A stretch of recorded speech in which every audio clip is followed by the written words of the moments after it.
Good afternoon, everyone. Thank you for joining us today for this opportunity for U.S. Northern Command and U.S. Stratcom to highlight their collaboration and the strategic importance of the Arctic, why it's so vital to our nation's defense, and for the continued need for an integrated deterrence approach. Today, we're going to cover the strategic importance of the Arctic, the ally and partner Arctic collaboration to ensure the safety and security in the region, and our integrated defense posture. Briefing today from Alaska, our U.S. Air Force General Glen D. VanHerck. He is the commander of North American Aerospace Defense Command, or NORAD, and the United States Northern Command. NORAD conducts aerospace warning, aerospace control, and maritime warning in the defense of the North America. U.S. Northern Command conducts homeland defense, civil support, and security cooperation to defend and secure the United States and its interests. Those of you who are part of the Pentagon Press Corps may recognize General VanHerck, as he was previously the director of the Joint Staff. And Admiral Charles Chaz A. Richard, the commander of U.S. Strategic Command. U.S. Stratcom is responsible for the global command and control of U.S. strategic forces to meet decisive national security objectives, providing a broad range of strategic capabilities and options for the President and the Secretary of Defense. I just want to go over just a few quick ground rules before I turn it over to our briefers. This is an on-the-record session. I'd like for you to please state your name and the outlet for whom you're reporting. And then I'm going to alternate between y'all here in the room and folks who have called in.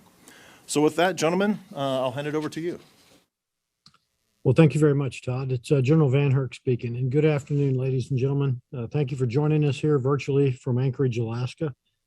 It's great to be here with my good friend and counterpart, Combatant Commander Admiral Chaz Richard, the commander of the United States Strategic Command. Chaz and I are here in Alaska participating in a number of events focused on defense and security issues with our Arctic allies and partners, and we look forward to discussing these events and important issues of the Arctic with you.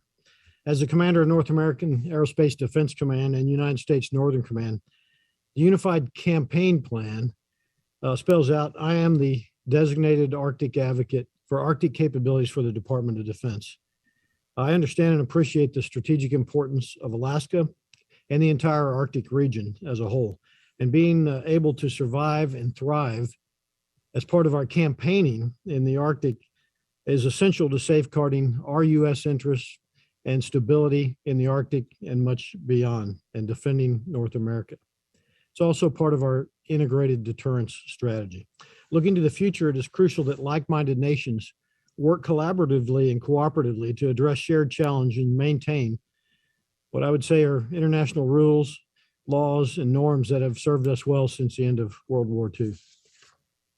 The greatest advantage that we have, that I've said a couple times up here in the forums that I've talked, and I think it's an asymmetric advantage that we have that Russia and China don't have, is a network of strong alliances, partnerships, and like-minded nations that have been built on the foundation of shared values, experience, and vision.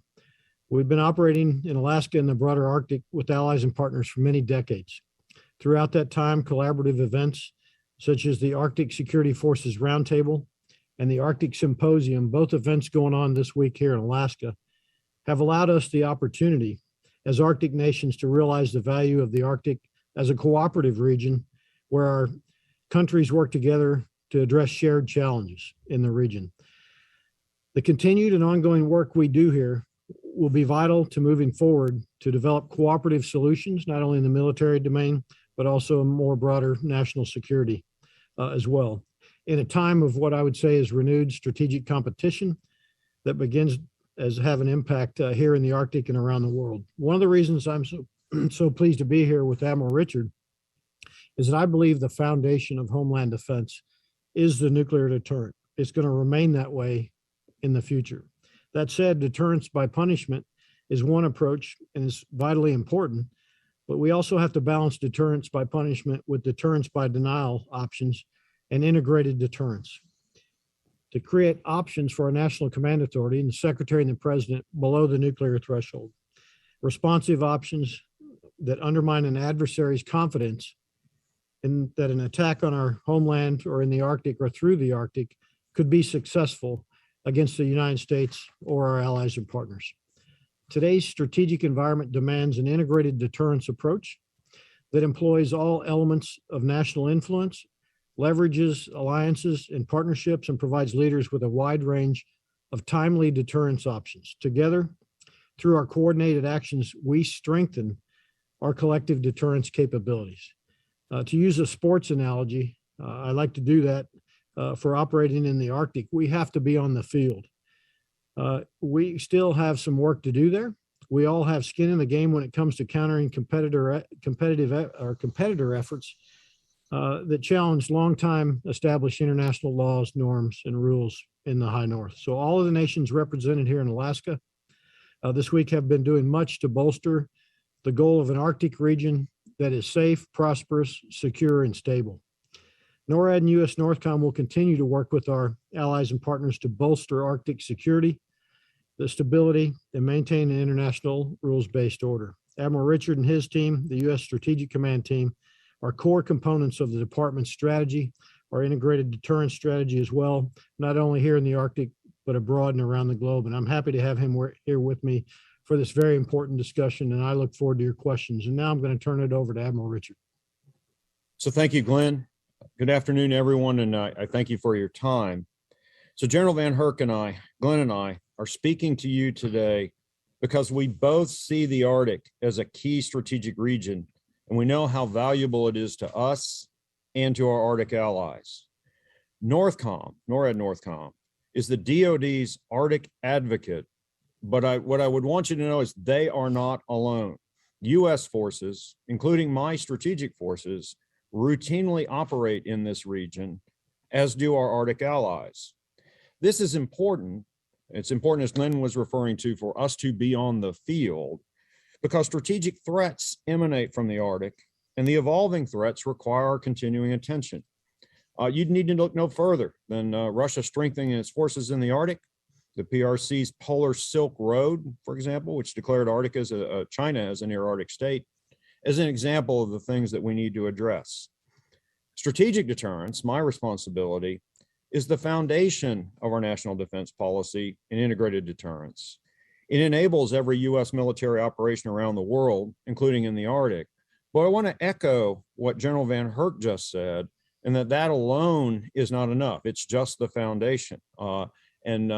Glenn then picks up and takes up the rest of the responsibility of defending North America as well as our Arctic interests. And I would echo what he had to say about deterrence by denial, in addition to having the strategic deterrent foundation. And I'd offer the fact that we're just sitting here together as an example of integrated deterrence in action. That's why I'm here. That's why our forces operate here and why we will remain here. The U.S. is an Arctic nation. We're not merely near the Arctic. But it's really not just about the U.S. I want to emphasize the stable, rules-based international order in the Arctic as well as elsewhere that Glenn was just referring to, because it benefits the United States. It benefits all Arctic community nations. It is what's best for stability, security, and overall well-being. I also echo General VanHerck's sentiment that our allies and partners are our greatest strategic advantage, and we are theirs in the Arctic, and that this symposium is a great example of that. I'm grateful for the work being done to continually strengthen Arctic security, and I too look forward to your questions. Over to take some questions from the press. Those of you in the room. Yes, ma'am. Thanks, General Admiral. It's Carla Babb with Voice of America. First, I want to kind of talk to you about, since you want to talk about the Arctic, how far behind are we in the Arctic? There's been reports about how China and how Russia have been increasing their presence. The vast majority of the icebreakers that they have there far exceed our numbers. Can you put it into perspective for us? A few years ago, missile defense, we were told about how far behind we were in modernization on missile defense. Can you do the same thing now with the Arctic? How far behind are we in the Arctic? And then I have a follow-up. Thanks, Carla. I'll take that question. It's General VanHerck. First, I appreciate that question. So how I would approach that is when you look at it unilaterally and you say, how far are we behind? Well, certainly with our two current icebreakers and Russia's 55 plus icebreakers, it appears that we're dramatically behind. But when you fuse together that network of allies and partners and the capabilities that they bring, we're not that far significantly behind Russia. We do have work to do, such as additional communications capability above 65 North to give us the ability to command and control. I would point out that those capabilities not only benefit us in the military dimension, but they benefit the local indigenous population communities around the globe. I made the analogy of being on the field. We need persistence to operate in the Arctic, and that requires fuel further north than Dutch Harbor, Alaska, so that vessels from the Coast Guard and the Navy can continue to operate persistently. And we need infrastructure in the Arctic. Russia has developed significant infrastructure that candidly was dilapidated after the Cold War. They've invested back into that, and we need to do the same. I've been working with Canada in my NORAD hat in their budgeting process as well to give us some additional infrastructure. Why that's important is to campaign and be on that field. You have to have places to operate from in the air domain, in the sea domain, and the undersea domain, and those are critical to make that happen. So I wouldn't say we're significantly behind when you look at it from an allies and partners perspective. If you look at it from an individual unilateral perspective, we have work to do. And then also, I wanted to ask a question about the ground-based mid-course defense system. APS, the American Physical Society, had released a report just a few weeks ago saying that the ground-based mid-course defense system is unreliable, vulnerable to countermeasures, its effectiveness on battlefield-like situations is likely low. It concludes that GMD is not expected to provide a robust, reliable defense against more than a very simple attack from an ICBM. And they basically slammed the pace of testing, the amount of interceptor hits is a success. They point out that only 10 hits out of the 19 tests have been successful over the last 20 years. So my question to you is, how effective do you think the ground-based mid-course defense system of the United States is right now? Thanks, Carla. First, I have confidence in my ability to defend our homeland from a rogue state such as DPRK, North Korea. With the current system, yesterday, or actually it was yesterday, I had the privilege of going up to Clear, Alaska to see our early warning radar capabilities and the long-range discriminating radar and the capabilities that it will bring to us to defend against future capabilities, such as decoys and deception tactics that could be incorporated.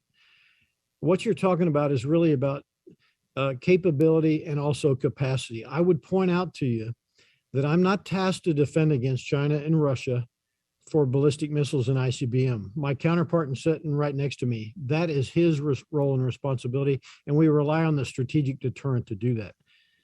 I'm tasked from a ground-based missile defense perspective to go after that rogue nation in a limited attack on our homeland in North America, and I'm comfortable doing that. As we go forward, they will continue to develop additional capacity and capability, and that's why it's crucial to field the next generation interceptor on time in 28 or sooner, and to continue with the service life extension program, which gives me additional reliance and resilience in the system. With regards to your cyber comment, I am comfortable where we are, and I have asked the same questions. I have crawled down in the holes at Fort Greely, Alaska, and asked those kinds of questions. I flew over Fort Greely yesterday to take a look at Missile Field 4.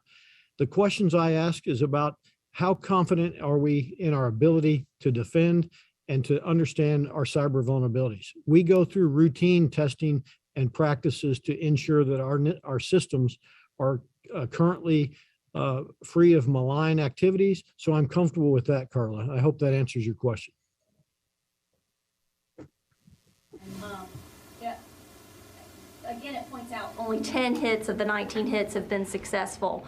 What would you say to counter that? Has the military been getting better as the hits have, as you get more practice? Is it fair to just sum up the missile defense program with 10 successful hits out of 19 hits? Can you talk about that a little bit? I will talk about that a little bit, Carla. So I would actually say that shooting down a BB in space coming at you with another BB going into space is a significant challenge. And so that if you do that 50% of the time, that's pretty darn good. When you combine your shot doctrine, which may involve more than a single missile going after a single threat, we are dramatically able to increase our confidence in bringing down threats to North America and our homeland. I'm not going to go into details about shot doctrine. It factors in reliance, capability of the missiles, but let's just say I'm very comfortable with our ability to shoot down a limited attack on our homeland from the North Korean or any other rogue state at this time. Let's go to the phones real quickly. Lita? Hi, Lolita Baldor with AP. Thanks to both of you for doing this. I wanted to follow up on U.S. capabilities in the Arctic. You talked about some of the areas, including the icebreakers, which have long been a major complaint of the military, that the U.S. doesn't have as many icebreakers as it needs.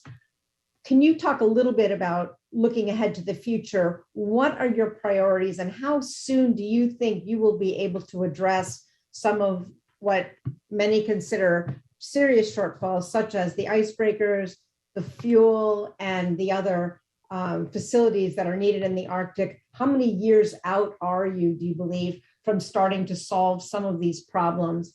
And then I have a follow-up.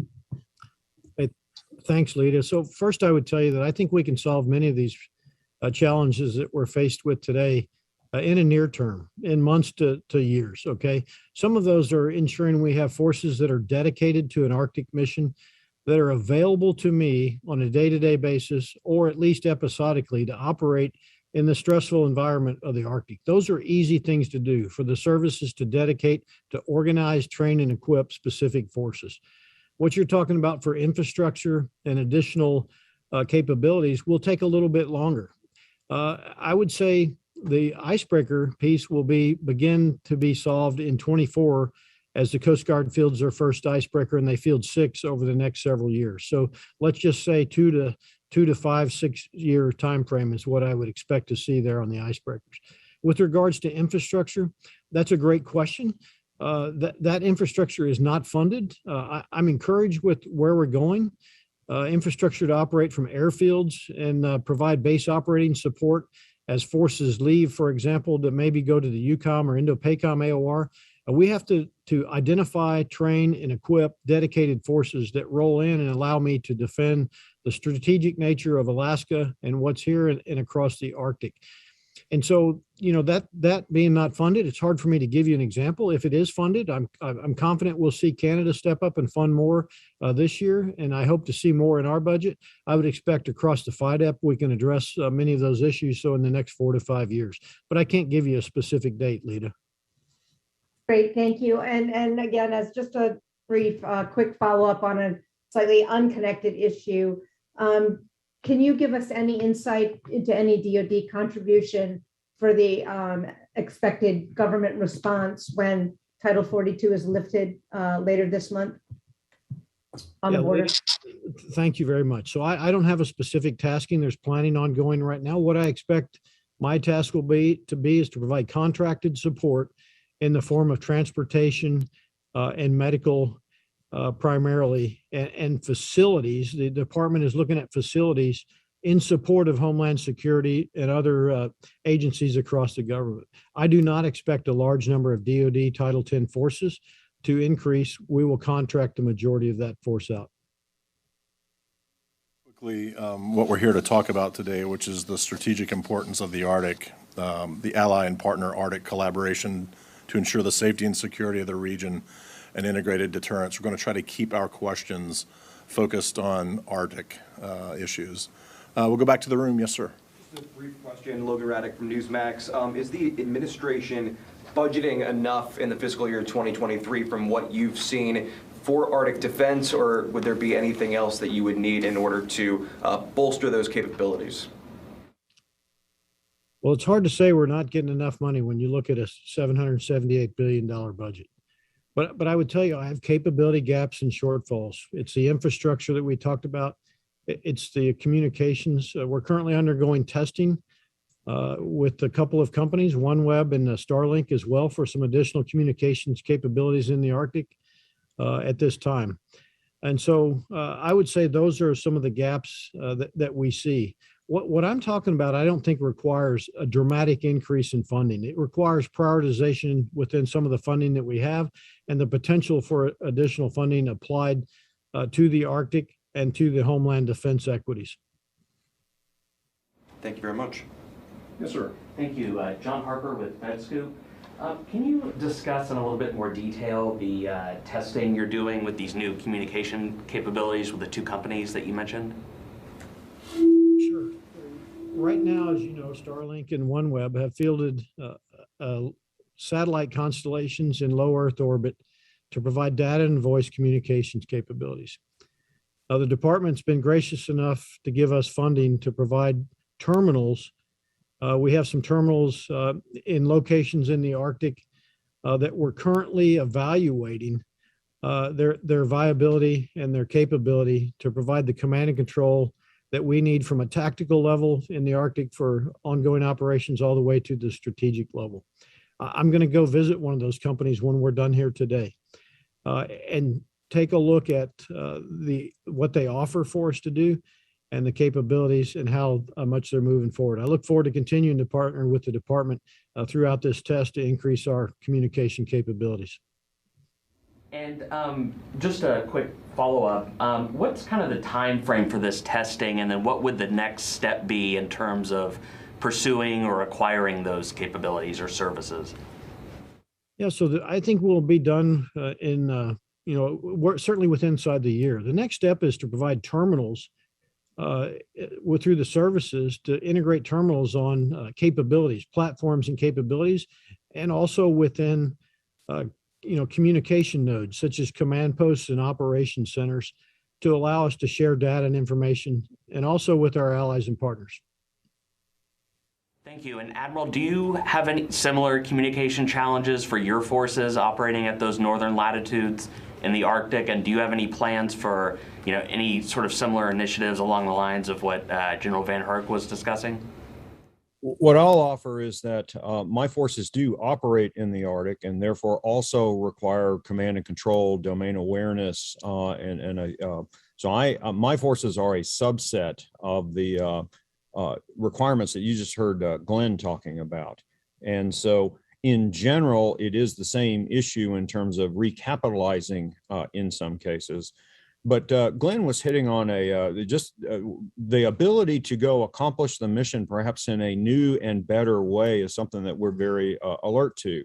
And the idea that we have these commercial capabilities that would enable us to accomplish the mission in a new and better way compared to simply recapitalizing what we've done in the past, I think is very exciting. And both Glenn and I are looking at opportunities to do that. All right, let's go back to the phones. Bill, are you there? Yeah, hi. I have a MERV question, one for each of you. General VanHerck, one of the more visible presence of the Russians in the Arctic have been strategic bomber flights, somewhat provocative, running up against the air defense zones. What are you seeing in terms of Russian bomber flights? We haven't heard anything recently, and has there been any change in that since the invasion? And for Admiral Richard, you mentioned China's fractional orbital capability. Is that something that China intends to use for its ambitions in the Arctic? Thanks, Bill. I'll talk about the bombers first. So what we're seeing is within historical norms, and we're not seeing any dramatic change based on ongoing activities in the European AOR. We saw a spike back in the 2020, 2019 timeframe, but I would characterize what we see today as within the historical norms of activity. Hey, so Bill, what I would add to your question about the fractional orbit bombardment capability, I would use that as a specific example of, I think we all need to be conscious that we don't know what the end point of China's trajectory is with the expansion of its forces, strategic forces being a subset of that. They've not said what their intent there is. And so that is something that I think as we move forward, we be alert to how the threat changes, and then what are we going to have from a capability, capacity, and posture standpoint to execute what I think are some very good strategies that we've just come out with. All right, thanks. Bill Gertz from the Washington Times, for those of you keeping a transcript. Mr. Capascio. Tony Capassi with Bloomberg. For General VanHerck, the Starlink OneWeb experiments, are those a product of General O'Shaughnessy's unfunded priority list from a couple years ago, from 2020, when he asked for like $80 million to start that? Tony, I would say no. They're not a direct output of that ask, candidly. I mean, wasn't that one of your priorities too?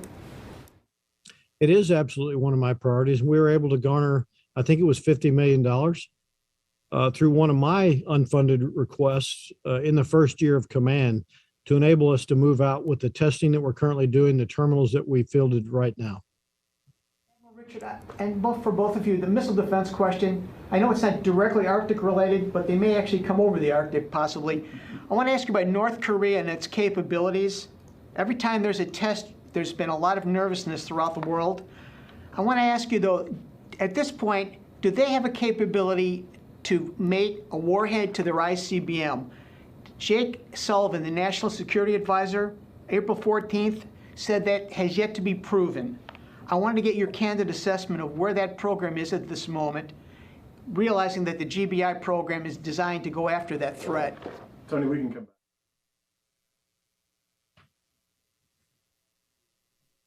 Clear. So, I mean, he's there right now covering these very issues that we're talking about. But Right, sir? We'll go ahead and adhere to the ground rules. And so if you guys want to come see me afterwards, I'm happy to get on this question for you. All right, let's go back to the phones. Alex, are you there? Yep, I'm here. I have a question for Admiral Richard on the topic of strategic deterrence. And you feel free to answer this also within kind of the context of the Arctic. But I wanted to ask about kind of the topic of Stratcom. And I'm wondering, Admiral Richard, if you're concerned that a public rift in the administration is developing as a result of conflicting views around Stratcom. No, I'm not. I think it has all been adequately addressed, and I've made my recommendations, and I'm very confident that my department has a process in order to address recommendations and come to a good overall answer. Thank you. Sir, go ahead. Hi, I'm Tom Security News. General, you were talking about the icebreaker differential of, I think, 22 versus 55, and you also used the cliche a couple times about being on the field. I'm wondering what field you're talking about where it's an even fight between 55 and 2. I say that only because I know you all have been pleading for more icebreakers for many, many years. It's been in the budget. It never seems to happen. So my question is, and since the icebreakers do flow into the Arctic, it is an Arctic question, why haven't you guys been successful in convincing Congress to fund more icebreakers and to get them moving? Well, I'm not sure it's a specific to Congress. I would say it's the department, Congress, advocacy overall.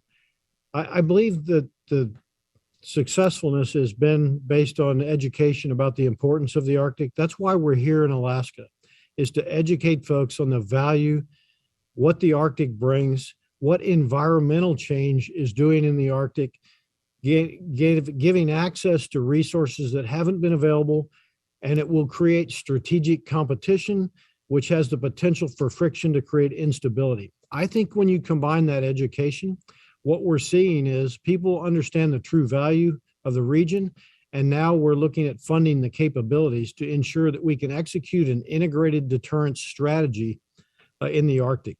I wish we were ahead of where we are, but the fact is we're moving out with some vigor right now to make that happen. 10 years.